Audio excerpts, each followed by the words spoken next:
Tonight on JoyNews Prime, police in Kumasi vowed to arrest persons involved in the harassment of foreign traders at Suame magazine spare parts hub. We hear from them, and tomorrow we wake up early morning and again we find these people on the streets, clad in red bands and wearing boots and those things. We'll meet them. The local traders, however, insist the law restricting the involvement of foreigners in the retail trade must be enforced.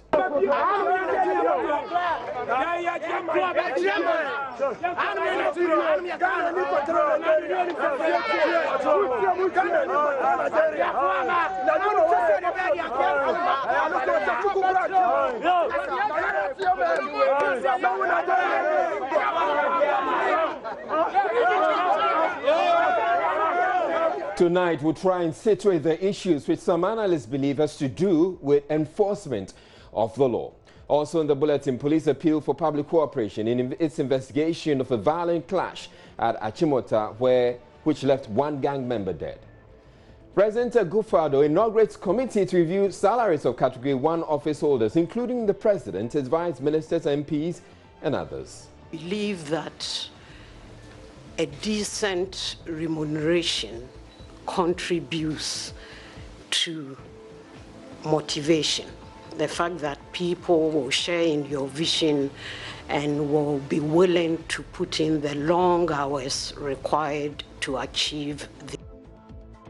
Tonight we're asking, as those of you taxpayers who actually pay for the salaries of these Category 1 office holders, we're asking you whether you would approve an increase in their remuneration. But also coming up, we have business. Yes, and coming up in business, economists describes latest GDP figure as positive but disappointed with performance of the agri sector.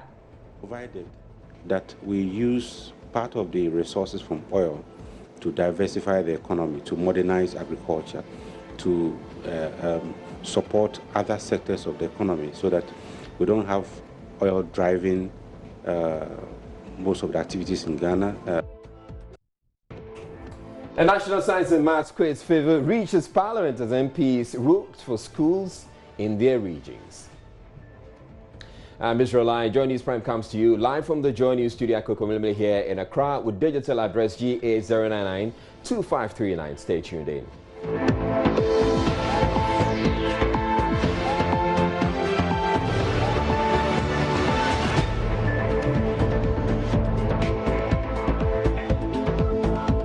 First story, police in Kumasi vowed to arrest persons involved in the undue harassment of foreign nationals operating at Suame magazine.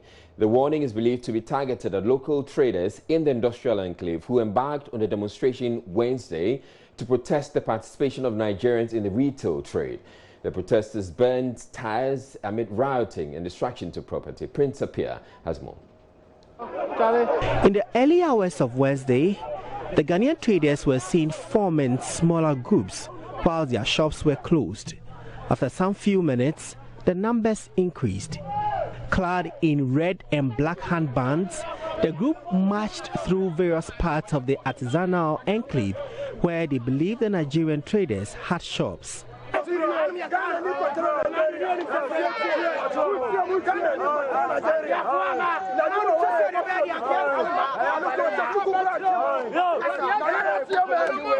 Because of the earlier threats, most of the Nigerian shops were closed. The few that were open, the group forced them to close.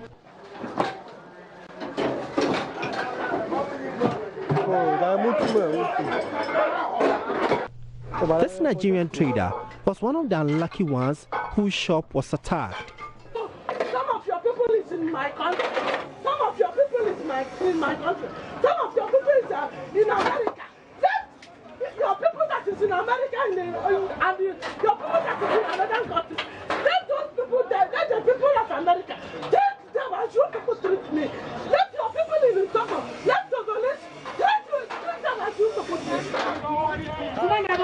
me. Leadership of the Nigerian traders in Ghana had then reported to the police.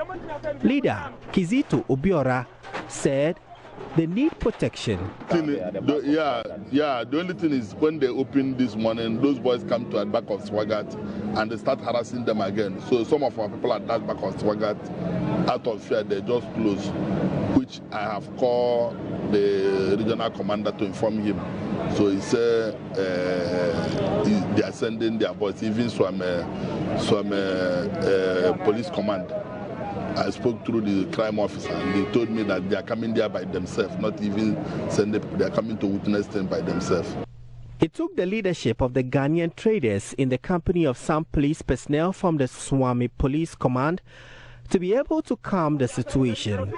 Godfred Edu is one of the leaders. Yeah, they can come back. We can give them time for them to work, because now you can know the situation on the ground. Many people are angry, and you know, I'm only one, and the leaders, we are just few, and we can't guarantee their safety. For us, for this, give us for some time. For us to talk to our members, we know it's sometimes we have many people who understand easily, and people to do some difficult. But it all would be a situation that we are trying to control. So there is nothing that it is our flip or hand that we can control. Everything is under control. Later in the day, the police held a press conference on the matter. Gordon Ahianyo is the Ashanti Regional PRO. We hear from them, and tomorrow we wake up early morning and again we find these people on the streets, clad in red bands and wearing boots and those things. We'll meet them. So as you speak now, do you have yes, we have our men standing by at there. We have mufti, we have the civil, those in civil dress. That is, we call them CID, the detectives. They are around the area where the trouble is, and there are the standby men. We call them the rovers, the troopers. They are still on standby at the divisional headquarters, and we have asked for the military assistance, and they are going to do that. They are going to give us the assistance. Meanwhile, Guta leadership are expected to meet their Nigerian counterpart in Kumasi to find a lasting solution before meeting the police to resolve the impasse. Prince Apia reporting. Now we're joined via Skype by Chairperson of the Nigerian Diaspora Commission, Abike Dabiri Erewa, and Colonel Festus Abuaje, retired, who has considerable experience in peacekeeping around the continent and a good understanding of the issues at play here. Thank you very much both for your time. I'd like to start with you, Abike Dabiri Erewa. What do you make of the issues that you hear going on in Ghana? And are they really issues?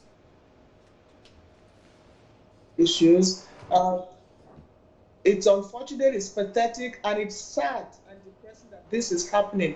In fact, just yesterday, Mr. President met some delegation that I lived in Ghana. I was commending them for living peacefully with their brothers and sisters, and also for reopening over 400 shops of Nigerian traders locked up in Ghana, because your president intervened along with our president. And to see this happen again is really pathetic. Do not let us forget what happened in South Africa, xenophobia. Every African was affected, Ghanaians, Nigerians, and other Africans. We should not go back to those days. Let's maintain the good relationship we have with Nigeria and Ghana. Otherwise, we're all in trouble. However, as of today, the Nigerian ambassador in Ghana met with your Minister of Interior, the Minister of Foreign Affairs, Immigration, and the police officers, and they've promised that they will protect Nigerians wherever they are in Ghana. And we hope they will live to that promise. So they've also assured us that nothing will happen to Nigerians. Now, if a Nigerian commits a crime, get that Nigerian, arrest that Nigerian, and deal with them. But do not criminalize a whole nation. What is going on there of saying, oh, Nigerians are criminals is not acceptable. We have Ghanaians in Nigeria. We have irregular migrants and Ghanaians in Nigeria, but we're treating everybody as Africans with decency and respect. Abike, Nigeria and Ghana remains the biggest in Africa, in West Africa. Great, and Abike. We need to respect that. Abike, I'd like to understand, what is your understanding of the issues that are at play here in Ghana involving Nigerians? Well, what I just saw on your television is pathetic. You know, now a few Nigerians have been said they committed a crime, issue of kidnapping and all that. And as some of your people there have said, arrest those Nigerians, get them. Your media has gone all over criminalizing the nation. I've read a lot of reports and I think it's sad. So why don't you go ahead, deal with those people that are committing crime, arrest them, and let them face justice. But you cannot generalize. Okay, something happens, you go and lock up destroy shops. It's not right. So we expect your Ghanaian authorities, like your police chief has told us, they will protect Nigerian traders in Ghana and make sure that you arrest the criminals and right. and ensure that this does not degenerate. Abike, staying with what happened in Suame magazine, which we saw in the video right now, I'd want to ask you if you really understand the issues that are at play there. What are the issues? Maybe you should expatiate. All right. The issues may not be the way I see them. Okay, so the issue at play at Suame magazine is that there are these local traders who are saying that the law must be enforced. The law restricts the involvement of foreigners in the retail trade in their space. And they are saying that the law must be enforced. But because this has been on. Abike, can I lay out the issues for you?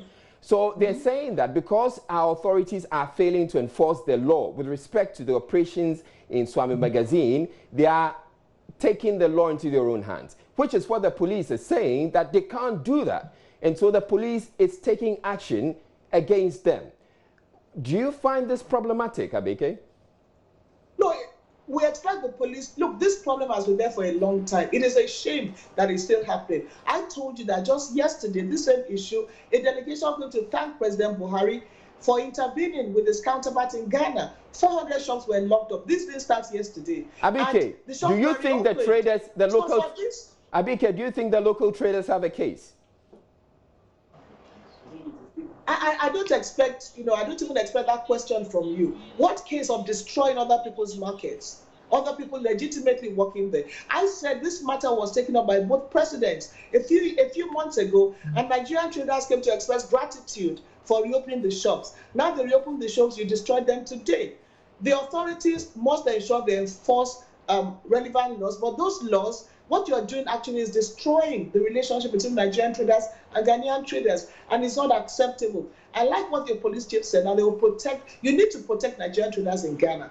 If you don't want them, maybe you should just tell them you don't want them and they should return, rather than all this hide and seek game.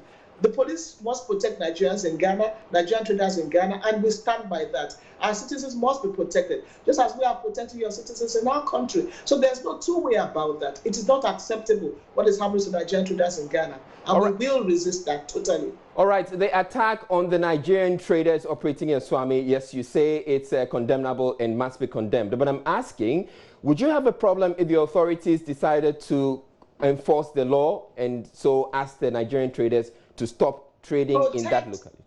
Look, protect Nigerian traders in Ghana.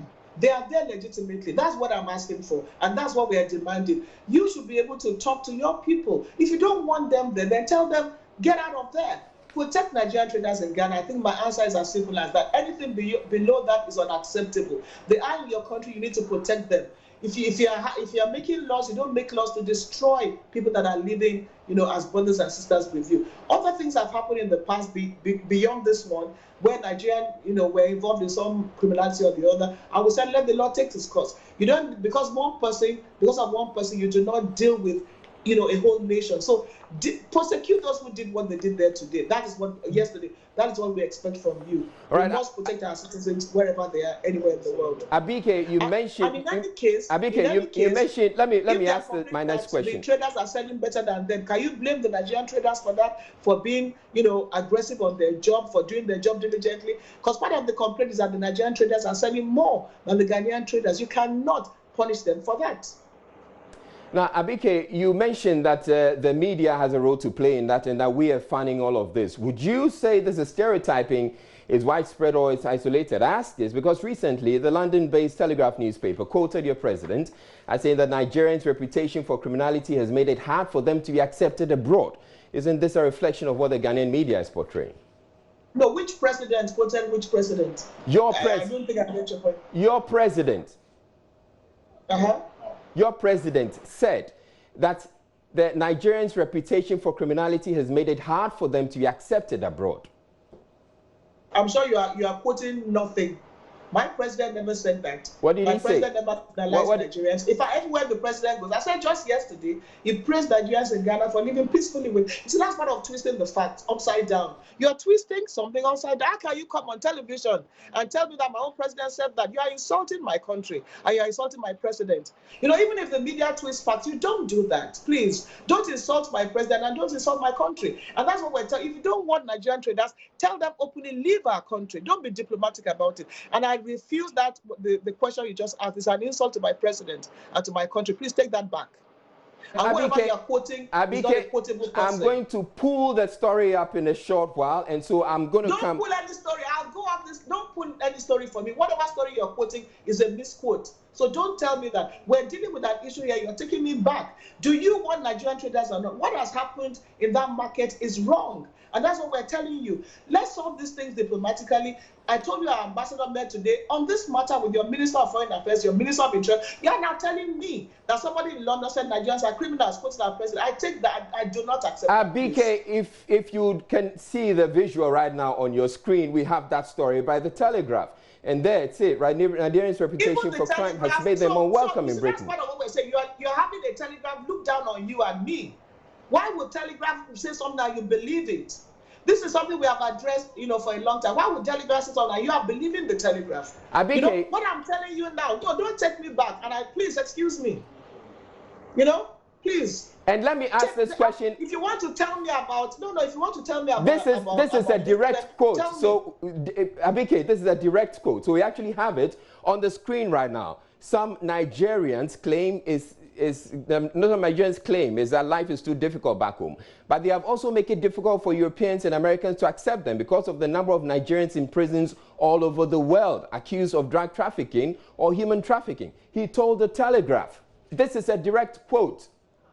You are taking that quote is out of context. The president told you what I'm just telling you, that if Nigerians commit a crime, let them be punished, but do not criminalize all Nigerians. We've accepted that in some cases, some Nigerians get into trouble, and we have said those Nigerians should be dealt with, but you cannot criminalize the whole nation. What the president said, which you are putting out of context, is what I'm just telling you. If a Nigerian commits a crime, deal with that Nigerian. Don't tell me that because of that, every other Nigerian is a drug pusher. I have dealt with many cases in Dubai. What happened recently, we condemned it and said it's not acceptable in Saudi Arabia, anywhere. But what I'm telling you is that your laws should make it possible for you to arrest those who commit a crime and not criminalize the country. And that's why the ambassador blamed the media for stereotype. That's what I'm saying. And then you say we are coming with that. You're still telling me that every Nigerian in Ghana is a criminal. And I'm telling you that we do not accept that. Abike, that's not what I'm saying. I'm not saying that every Nigerian in Ghana is a criminal. But I asked an earlier question, and the question is, would you have a problem if our authorities decide to shut down Nigerian stores that are operating illegally? You want illegally? Illegal is not the word here. I said our Nigerian traders that are operating legally have no business being shut in Ghana. If it's illegal, prove the illegality. All right. And then talk with them properly. If you are saying illegal, what do you define as illegality?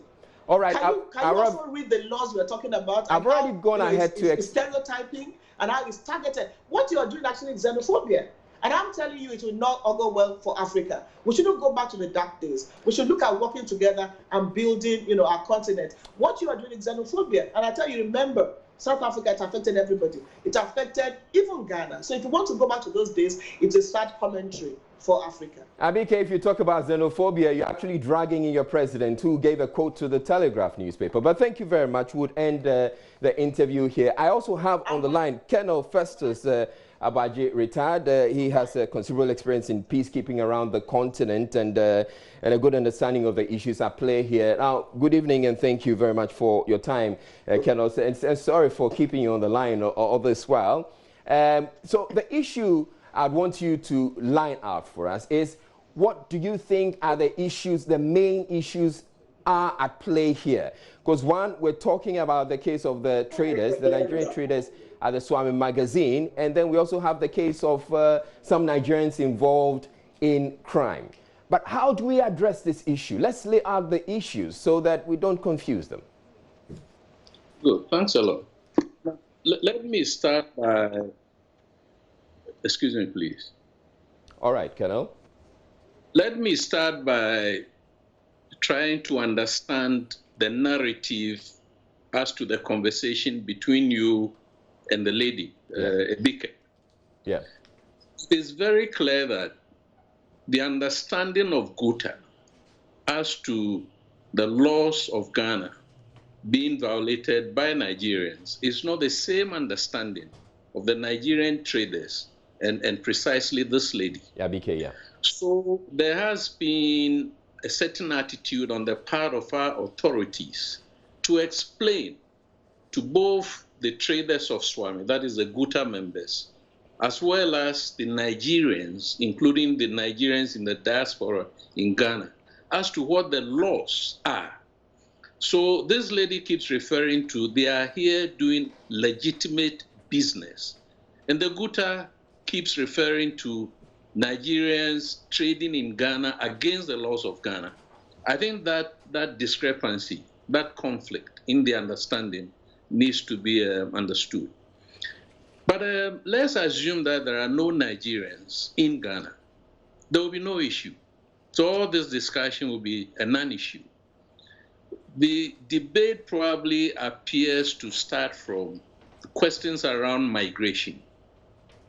That is the ECOWAS protocol that allows all ECOWAS citizens to take up residence within ECOWAS member states and not to visit. So the question that we need answered is, are all Nigerians here legally within the framework of the ECOWAS protocol? Obviously, certainly, there are some who are here legally. But there may be others, especially those criminals who are here illegally. So we need now to look at the migration framework of the ECOWAS protocol. Now, then we come to the borders of this country. So anybody entering Ghana will have to enter through a border, whether by land, by sea, or by air, or whatever it is. So it would appear to me that granted that the legal resident or legally resident Nigerians are here within the framework of our laws, it is possible that those illegal ones or those engaging in illegal activities might have breached some regulations at the border. And that responsibility must be ascribed to our border control institutions. Which has to do with the immigration. Yes. Sorry. Which has to do with the immigration service, yeah. And customs. And then, of course, from then on, we take the police and add to the equation. Then we come into the country. And the question now becomes, where are these Nigerians who have entered the country? Have they regularized their stay? Or they just visiting and going back? If they're visiting and going back and they have overstayed, do we have the capacity, the means, the mechanisms to find them, and if necessary, to repatriate them? Now, if they are here, with some legal basis for residence, have they processed themselves and applied for work permits to engage in certain types of work that are prescribed within the laws of Ghana that are not in violation of the ECOWAS protocols? Then we come to the criminality aspect. That is one of the challenges that we're facing currently. And it is very different from, if you like, the Suame magazine issue. The question of the criminality is that some of these persons, not only Nigerians, but other nationalities, as well as Ghanaians, have come here or are living in Ghana and engaging in criminal acts. And invariably, they are all residing somewhere. So they have rented houses. Now, who rented those houses to them? Invariably, are seen to be in possession of weapons and ammunition. So it would appear that small arms and light weapons are, available as freely as anybody wants them. So we have a challenge with the regulation of small arms and light weapons. Then we come to, let's say, mobile phone usage. Technically, all of us must be using mobile phones with SIM cards that are registered in our name so that we can be tracked. The evidence that I have empirically is that not all SIM cards are registered and tied to specific individuals. That some of the telcos, if you like, have pre-registered SIM cards that they then sell to individuals, and therefore create that kind of security loopholes that these persons can, work with. Bottom line is that it looks like our law enforcement, we put all the laws that are applicable to migration, to settlement, to trade, to work, to criminality, whatever it is. It would appear that we have been a bit lax in enforcing those laws. Essentially, if we were enforcing all our laws, we wouldn't really have a situation where we're having to complain about foreigners and Nigerians per se being in Ghana. If we had concertedly enforced our laws, yes, crime would take place, but not with the regulation to see them, you see. So we need to go back to law enforcement. And of course, people have been making the case that the police, CID, customs are not well resourced. Now, resources are one thing. Checking migrants from the border or immigrants from the border is not one about resources, because we invariably will have persons there in the form of immigration, customs, and of course, all along every stretch of road in this country, you find police checkpoints. One question, a rhetorical question is, if criminals can have that easy access to weapons, how come our law enforcement officials are not finding these weapons? It's something that I find a bit strange. I can imagine. Couldn't we even use sting operations to try and find these weapons? Could we resort to the regularity of the amnesties, buyback programs, whatever it is? Could we do coordinate search and look for these weapons? You see, but going back to the debate between you and the late, I think the Honorable James Agaga was probably talking more about that. We need to de-escalate, to reduce the tension. And the only way we can do it is through diplomacy. From the highest level to the tactical level, before we now disaggregate the issues and address them one by one. If we approach these sentiments, I can get a sense of propaganda even in the tone of the lady's language, saying that Ghanaians are saying all Nigerians are criminals. Ghanaians are not saying that. Ghanaians are saying that almost every case of crime involves Nigerians. That is not to say that all Nigerians who are in Ghana, invariably are criminal. That is not the argument. Thank you very much, Colonel Festus Abuaji, because we'd have to end the interview here. But I really appreciate your intervention here. Thank you. Now, thank you. You had Colonel Festus Abuaji, retired. Has considerable experience in peacekeeping, as you'd realize that he had some insights for us. You're watching JoyNews Prime. We're taking a break, but still ahead in the bulletin, police appeal for public cooperation in its investigation of a violent clash at Achimota, which left one gang member dead. And then President Akufo-Addo inaugurates committee to review salaries of Category 1 office holders, including the President, his vice ministers, MPs, and others.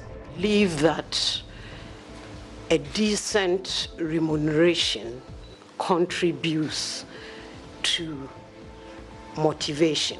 The fact that people will share in your vision and will be willing to put in the long hours required to achieve the.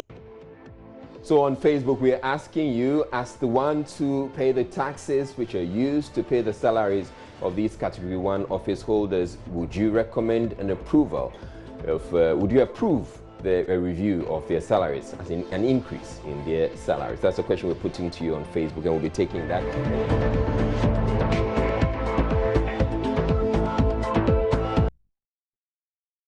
The Tesano Division of Police has mounted a search for some gang members involved in a violent clash at Vegas, a slum community at Achimota here in Accra, which resulted in the death of one person. The 24-year-old was stabbed during a confrontation on Tuesday night. JoyNews' Matilda Vamega has more in the following report. Vegas is a slum community at Achimota, Abofu, along the railway line. It is home to over 100 petty traders, mechanics and commercial drivers. JoyNews has gathered this is not the first time homes have been burned following a confrontation. Tuesday's clash, however, led to the death of a 24-year-old footballer who had come to visit his friends. The deceased footballer, Al-Hassan Abdullah Salim, was stabbed in the chest over confusion in sharing some money. He was pronounced dead at the Achimota hospital. Friends of the deceased later besieged the area, destroying properties and setting wooden structures on fire. The residents say over 30 wooden structures were burned Tuesday night. I heard they were fighting over some amount of money. My store is totally burnt. Everything I sell is burnt. We saw blood stains on one of the cars parked here, and the police have asked us not to clean it. Fire is burning here. Okay. It's burning on the car. So I went to the car, pouring water on it, not knowing that they are burning my spot. My 2 fridges. My 2 fridges, my plasma way it did there. Mommy. And my wife gave me 1,000 Ghana. This is my wife. I'm a bra. My wife gave me 1,000 Ghana to start it tomorrow. I'm not having money. Before God and man, I'll never tell you the truth. But before God and man, the boy they killed is my best friend. You know him? I know him, star boy. So what did he do? What did he do? What? I was not there. My wife came work me up. So what did Starboy do? Who is he? Can you describe the kind of person? Starboy is a very nice guy. Starboy is ballet guy. Looks very nice. Ballet. Thank you. My master to his sports. Or a trouble causer. Me, I say he's a good boy, but my brother says he's a violent. Family of the deceased is demanding his body for burial according to Islamic laws. You know, we Muslims, our destiny is, order is, you know, we have to take time to do whatever we're supposed to do. But we Muslims, too, our religion is telling us if somebody died, at least by 30 minutes, 15 minutes time, we have to bury the person.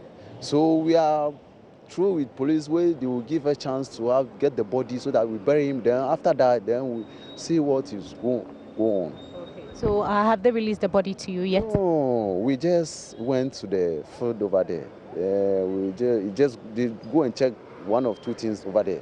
The over 100 residents who are now displaced want the police to arrest members of the gang. Since this is not the first time they have recorded such incident, they are warning of reprisal if nothing is done about the case. For JoyNews, Matilda Pumagan, Achimota, Accra. The Divisional Police Commander for Testana ACP Odramaning says residents have not been forthcoming with information which could help in the arrest of the people involved in the attack.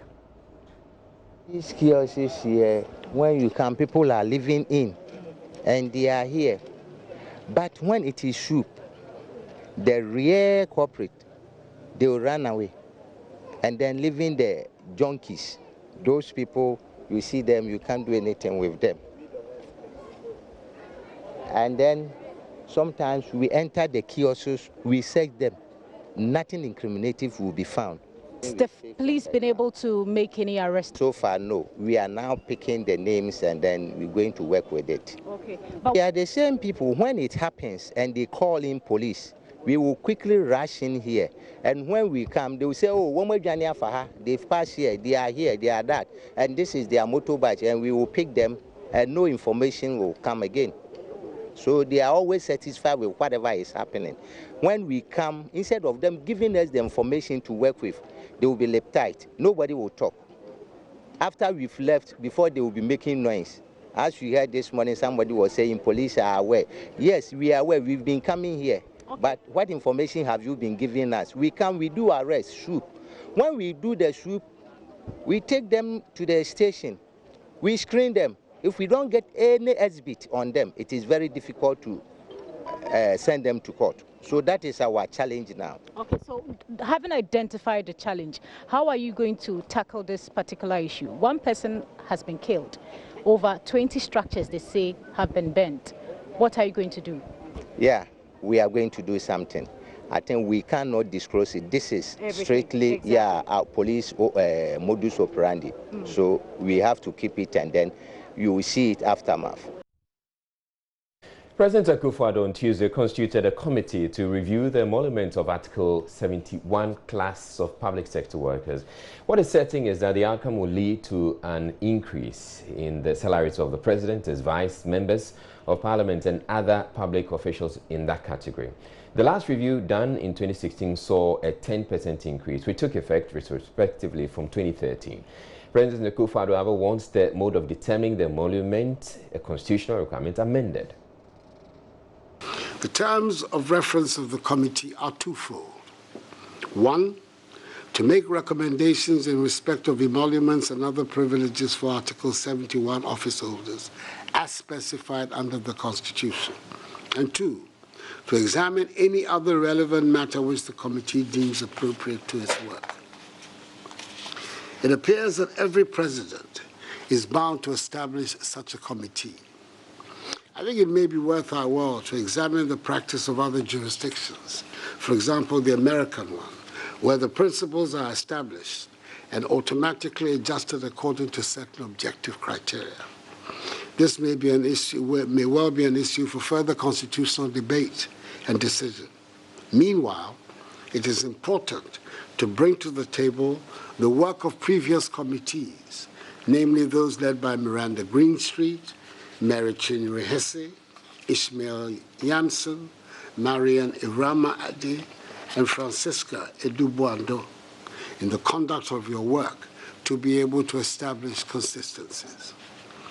The task ahead of you is a challenging one, and it is my expectation that you will be up to it and deliver your report expeditiously.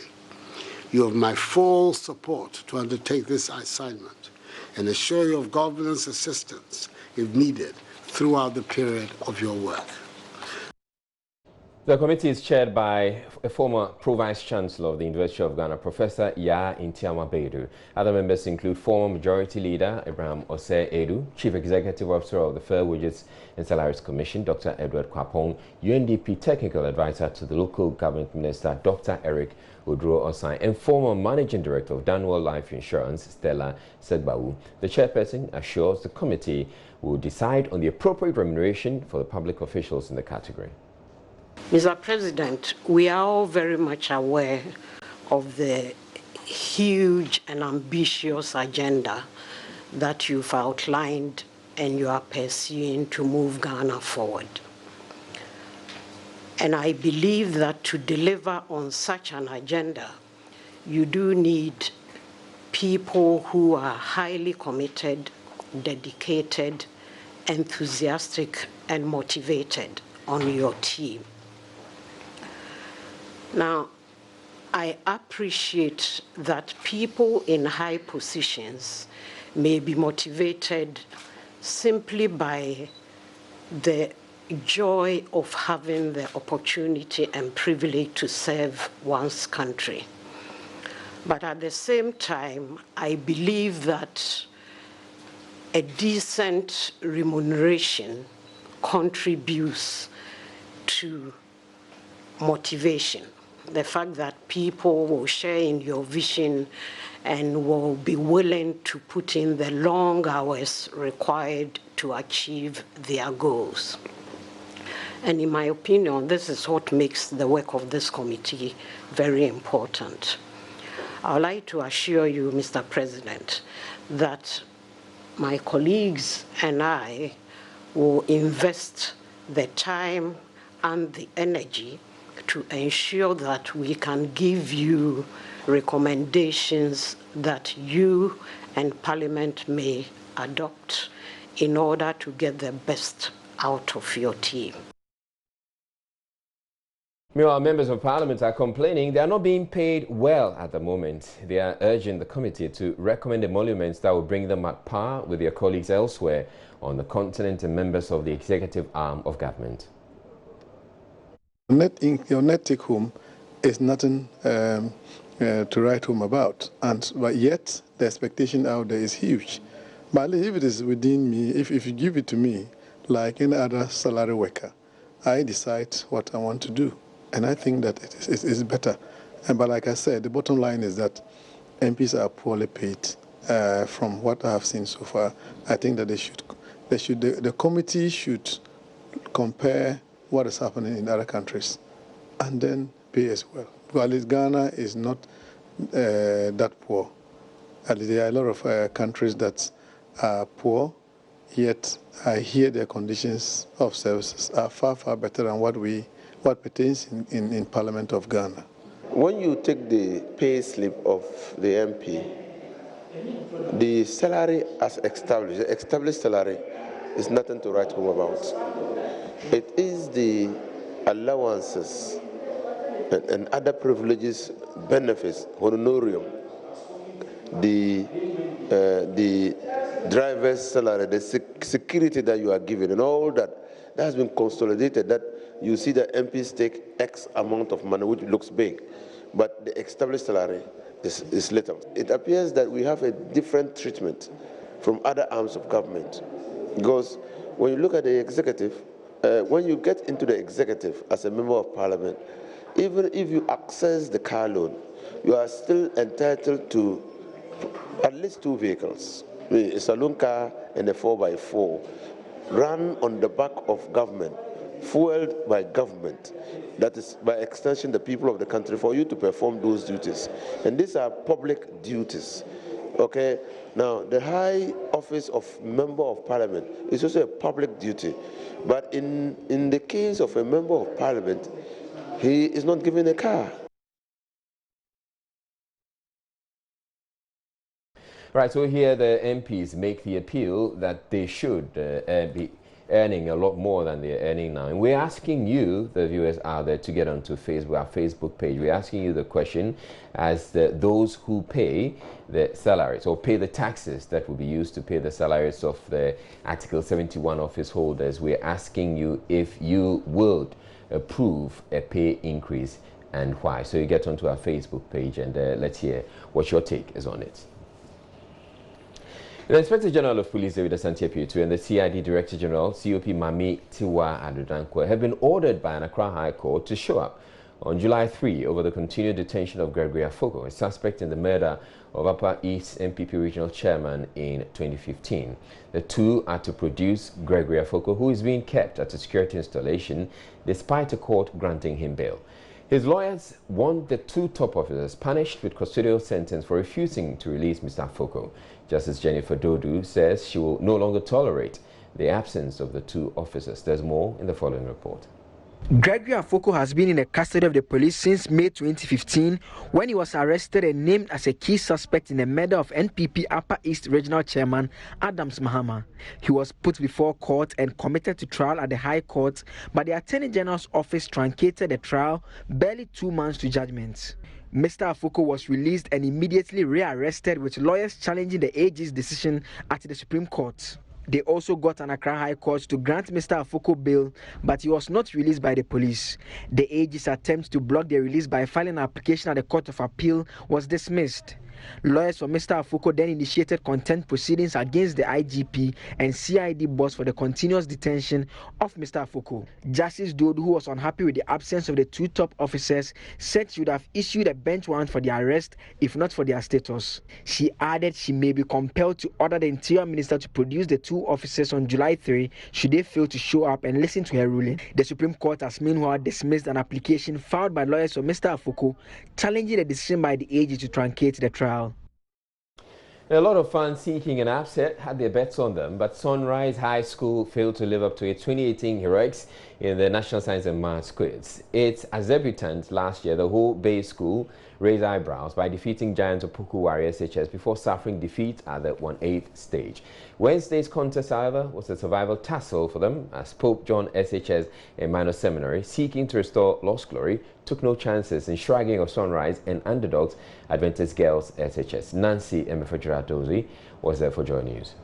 So it appears today the sun didn't rise, but it decided to set on Sunrise Senior High School today because Pope John one-time winners of the National Science and Math Quiz today took an early lead right from round 1. They took the lead straight down to round 5. I can say that Adventist girls had 21 points, Sunrise Senior High School had 27 points, and Pope John Senior High School had 57 points. That's like a difference over 30 points. And so what this means is that students from the Pope John Senior High School have made it to the 1-8 stage, and Adventist girls and Sunrise Senior High School may not have a place in this year's National Science and Math Quiz. But I see that the old boys and old students from Pope John Senior High School are moving towards the contestants. Would go close to them and find out from them how they feel and whether they think they have a chance of beating any other school that comes to them, whether in the 1-8, whether they get to qualify for the quarterfinals or even the semi-final. But I see that some old students are here. Can you come close to me and speak to me? What's your name, sir? I'm Al-Hassan Traoré. You're an old student? Exactly. I'm sure you're feeling so proud now. I'm proud of my boys. They've made all of us proud, and we wish them the very best of luck. We know they are going to go far in this competition. He says they're going to go far, but I see that the contestants themselves are here. Sorry, let me just get close to the stars of the day. Hello, please let me speak to them. Oh, you don't say to speak to them. All right, so they don't want to speak, but can you guys just sing your anthem for me? Let's get you guys. Oh, why? What's happening? Tell me why. Because, we believe that we are higher than this level, so the right time will come.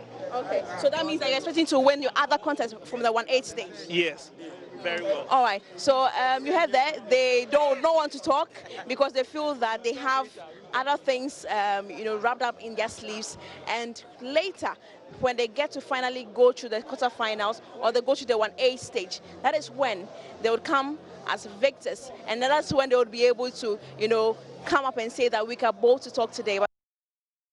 And then later on the JoyNews Interactive, we'll tell you about the fever, NSMQ fever that's got into Parliament. But the hashtag is all about NSMQ on Joy. Do say I am Israel. Thank you very much for watching. You have a good night. And PM Express is up next with Evans.